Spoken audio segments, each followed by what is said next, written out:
Why do most people like to watch evil movies nowadays? The appeal of evil movies, or horror flicks as we often call them, is multifaceted and deeply rooted in human psychology. There's something about the controlled environment of a movie theater or our living rooms that lets us flirt with the dangerous and the taboo.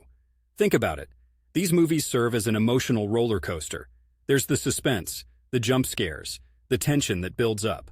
All of it leads to a cathartic release of emotions. It's like the feeling of telling ghost stories around a campfire. You know you might get scared, but that's part of the fun. Moreover, with an evil movie, you get to experience adrenaline and fear within a safe context.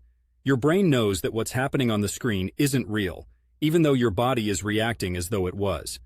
This dichotomy allows you to explore the depth of human experience, fear, survival, and the struggle against malevolence, without being in actual danger. On another note, these movies often provoke thought about the nature of evil itself. Real life can be exceptionally complicated. There are ethical dilemmas and moral gray areas. In a movie, things can be much more black and white. There's something satisfying about seeing good face off against evil, even when the boundaries get blurred. It's the culmination of a story that has been a part of human storytelling for millennia. From my perch here in Portland, Oregon, I sometimes reflect on the rain-streaked streets and can't help but think of the classic moody noir films, which also often danced around the themes of good, evil, and that gray in between. These settings and stories have an atmospheric quality that's hard to turn away from.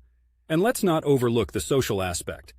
Watching horror movies can be a bonding experience, a communal test of bravery, and a shared journey through an exhilarating narrative. It's a reason to snuggle closer together, both literally and figuratively. The tastes for film genres, much like for craft brews that we Portlanders love, can run the full gamut. But many gravitate towards the complexity, the rush, the time-old battle against the shadows that evil movies provide.